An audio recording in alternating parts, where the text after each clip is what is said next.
Hello, future millionaires, and welcome back to the Get Rich Slow podcast. We are your hosts, Adrian Shermer, Rob Delavan, and Lance Johnson. Good morning, gentlemen. Was that a Why do Lance I or do a that Lance? sometimes? I say Lance. Lance. Hey, that's your German Lancelot. accent. Yeah, jawohl. Good night last night. Yeah, there you go. Cheers. We are joined today again by Kathryn. Kathryn, thanks so much for your time. Episode 3 of 3. We've had a ton of fun getting to learn a little bit about what you do. For our listeners, you can find us on Apple Podcasts, Spotify, Audible, Amazon Music. We're on YouTube, a number of other streaming services as well.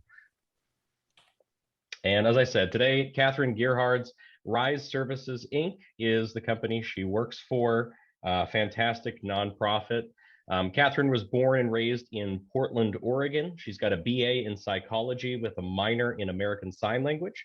And since graduating in 2012, she's worked for nonprofits providing supports to underserved communities.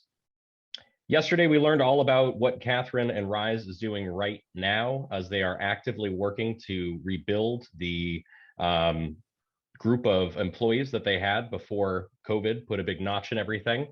Today, we're going to learn more about what's ahead for Kathryn and Rise. Okay, so let's kick it off, Kathryn. What are your 3 biggest goals right now? I would say, so my first goal is a personal goal. My hope is to be able to buy a house this year and give my dogs the life that they deserve. You saw one of them, but I do have 2. So that's kind of my underlying, what drives me every day. I need a bigger yard. Your pack. Yeah. Maybe you're part of the dog. pack, right? Yeah. Gotcha. I tell them all the time, like, you're Keo's person, right? yes, So. I am. Or Frank. Yeah.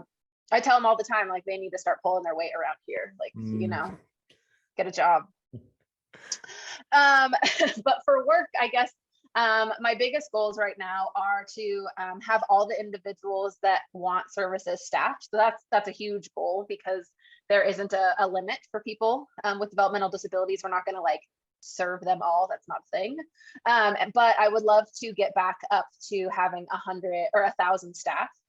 We had about 1,000 individuals staffed pre-COVID. So I'd love to get back up there. So that's one of our big goals.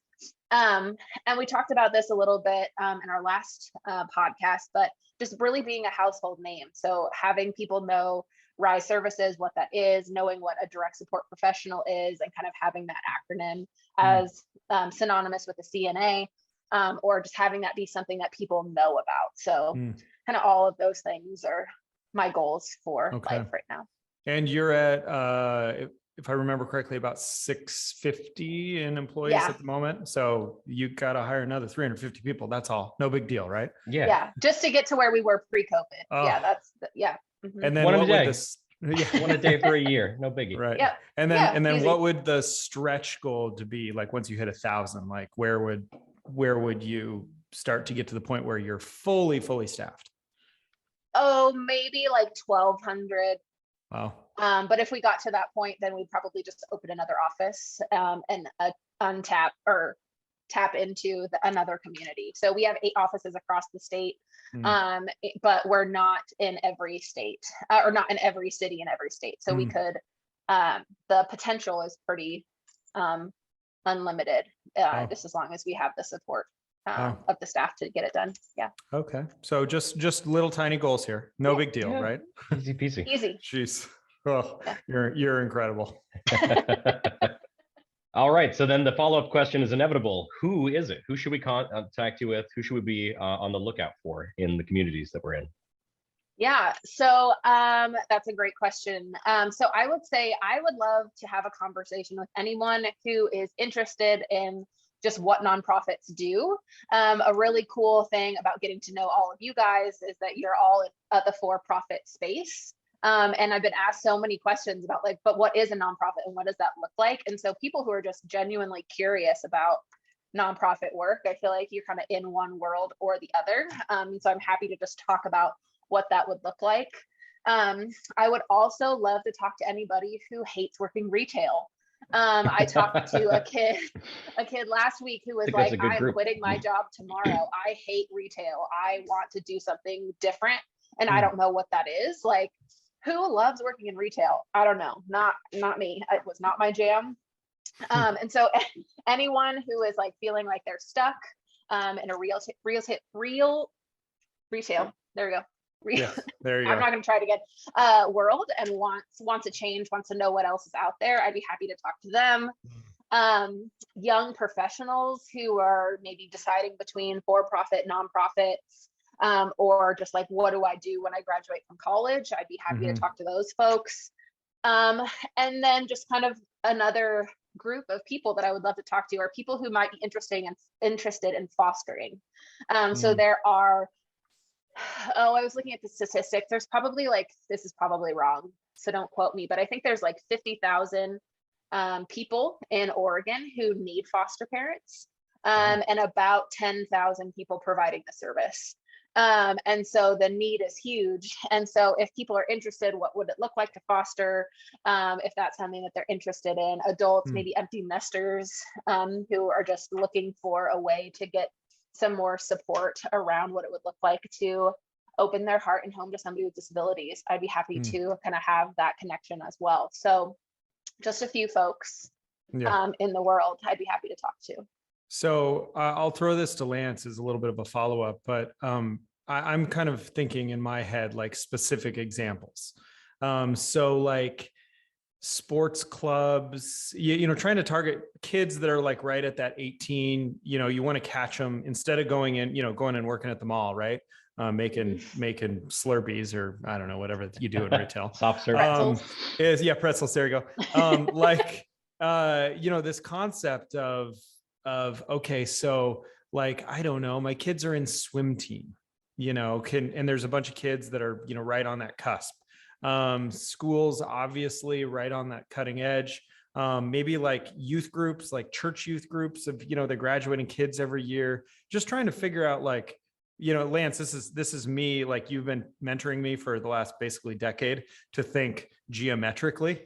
What are, I don't know, throw maybe some examples out there. Like, could we get, instead of interviewing one person at a time, can I introduce you to like the youth pastor at a big church, you know, that's graduating 100 or 200 kids? Like, you see where I'm going with this? Yeah, definitely. I'm just trying to think of options that you haven't already said. We are really like word of mouth. And so that's definitely an interesting thought of like, how do we get in front of people with more influence versus just like one or two people? I mean, one or two people are great, but what would that look like? That's definitely getting my wheels spinning a little bit more. Okay. Well, that's sure. kind of where the profit nonprofit kind of changes guidelines. Is you're part of the community through the state service, so it exists, where the funding comes from taxpayers' dollars that are being utilized and divvied up, right? For a for-profit, is they look at it and say, okay, well, we're profit, so how do we get out there and maximize, you know, social media, podcasting, website design, all those things, those marketing ideas, which is what you're really talking about, is how do you market the company? So the fact that Rise, you don't really hear about, you don't see a billboard, you don't such and such, but yet there's a huge demand and need.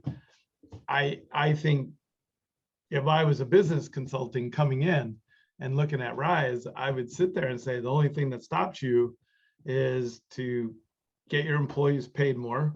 They're going to talk more about, you know, and there's a fine line, a balancing act there, right? Because it costs taxpayers money for the benefits. But then how do we do all those things you would do as a for-profit organization? And how do we help you expand the word of mouth? Other than word of mouth, there's other things, so that there are more interviews happening on a week-to-week basis. That is already a demand out there for those services. And so I think that would be a great conversation to have with the owners of the company and stuff, and saying, I bet there's a bunch of things you could be doing that would really put you more on the map across Oregon and other states. how do we help you do that? Mm-hmm. And that's kind of the differential between nonprofit versus profit is we have to feed our kids based on that, the marketing that we do to bring business in. We don't have a state funded account, you know what I mean? Right. And so that would be fun and interesting to do. Yeah. I'd even pose the question here, you know, Rob and Lance, you guys both hire a number of different employees. How much more impressed would you be if you had a young person come in and it said, I worked for Rise Services, a nonprofit, you know, taking care of people in need, versus I worked at Wetzel's Pretzels at the mall. No offense, Wetzel's. I'm a German. I love pretzels, but you know what I mean? It's an interesting thing to put on your resume, even if that's not the career path for you. So I think it's great that you're reaching out to young people, because I think it's an awesome showing, you know, it's a stepping stone if it's that job while you're in college, even, because it sounds like part-time is very feasible. What a cool way to spend that spare time you've got and make that little bit of whatever it is, beer money. Maybe it's something a little more ethical, but. All right, Kathryn, here's always the interesting question. It's like the interview question. Where do you see yourself in the next 5 years? Man, and we talked about this in episode 2. I've set so many goals for myself, just like day to day, week to week. And like the 5-year plan was just really tough for me. And I realized one of my goals is to create a dream board, because, you know, I need to know where I'm going with all of this energy that I have to do things. But in 5 years, I will be 37.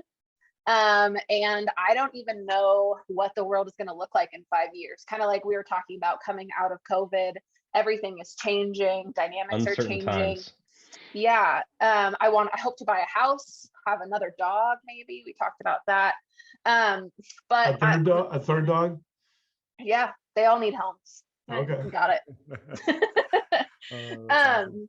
But what I can say is, like, I am open to opportunities, and I'm open to growing in a way that I can't, it's so hard for me to picture, because I feel like if I had this is where I'm going, then I would just be tunnel visioned to that place. And that's not where I am. I am open to learning and growing, and I'm open to a world in 5 years that is something that I can't imagine yet, because maybe it doesn't exist, or maybe I haven't landed in the right spot to get me there. And so I don't know, not having a plan feels pretty freeing to me.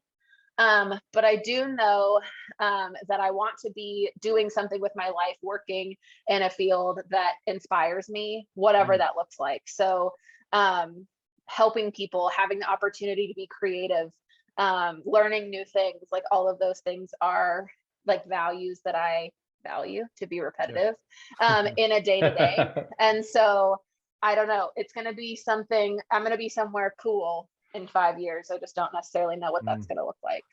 Well, and you're already doing that. You're making an incredible impact. So that's what's interesting. And, you know, Lance is all about, you know, having that dream. And then, you know, what's that dream? Yeah, there you go. He's pointing to it for those of you that are watching on YouTube. He's about having the dream, and then how do you actually transform that dream into a goal? And it's basically metrics, right? You put a line in the sand. Lance, am I saying this right? I've heard it enough times. So maybe you can finish your analogy. What's the brilliant at the basics methodology here? Right. Well, yeah. I mean, I often say, you know, what's the difference between a dream and a goal? And when you're walking down the sands of time, the day you draw a line in the sand that you want your dream to be a reality is the day it becomes a goal. If you have no time frame, the dreams just stay in this euphoria type utopia that it never really takes fruition or takes shape, because you never really set yourself with a specific time frame of reaching that. But the day you decide I'm going to have this by then is the day, and it doesn't have to be perfect. It's just it's the day you made your dream a goal, and it becomes more of a reality the day you put a timeline on it. And I'll go back to Kathryn. I know you're already doing it, so that's what's cool. and you are making those big chunk steps, even if it means adding to your pack, right? Yeah. So, and buying a house and, going through all of that process, it's going to be fun to watch. That's all I got to say. It's not every day that we get a chance to, talk to, a woman of your power, so to speak. That's like, whoa, you're doing awesome things. So thank you for sharing that with us. Yeah. Thank you for having me. And thank you to our audience for joining us again for another episode of the Get Rich Slow podcast. Kathryn Gerhards is her name. Rise Services is the company that she is part of. Kathryn, where can we find you? And where can we send our friends, family members, members of various groups that we're part of and part of our community that might benefit from becoming part of this team? Definitely. So our office in the Portland metro area, if you are in the Portland metro area, we have offices all across the state, but our office just moved and we do walk-in Wednesdays. So any Wednesday, anybody can drop by our office and get interviewed on the spot and learn more about Rise Services. So that address is 7100 Southwest Hampton Street, and that's Suite 126 in Tigard. And so any Wednesday, if you want to stop by and send your friends, that'd be awesome. Or if you want to have more of an informal conversation, you can reach me by email. It's Kathryn G, KATHRYNG as in girl at riseservicesinc.org. Or you can text or call me at 503-345-8001. And that wraps us up for episode 3 of 3 with Kathryn at Rise Services. Riseservicesinc.org is their site. Check them out. Obviously, they've got walk-in opportunities as well if someone wants to come and take a look at what a career might look like in this field. You can reach our respective sites and contact us directly. Adrian, Rob, and Lance, all in the show notes. Links right through our website. And we've got a few upcoming events as well. You can check those out at roi-fa.com/events. I know some of the big ones we've got coming are on August 20th. We've got our summer bash. And there's some photos with Santa in is that going to be the Lake office? Yep. Lake Oswego office, November 12th. There's also a number of events in between, though. There's always sip and mingle events. We do some featuring of local businesses and different, what do we have in this kind of like educational moments that we've worked into it recently that I really, really like. You can learn a lot. And Kathryn, you said there's an event coming up for you as well? Yeah, we're going to be doing a fundraiser in the Tigard area in September. So keep an eye out for more details about that soon too. Yep, check out their site, check out their socials as the details unfold on that. Thank you again to our audience, and we'll catch you next week on the Get Rich Slow podcast. Awesome. Thank you guys.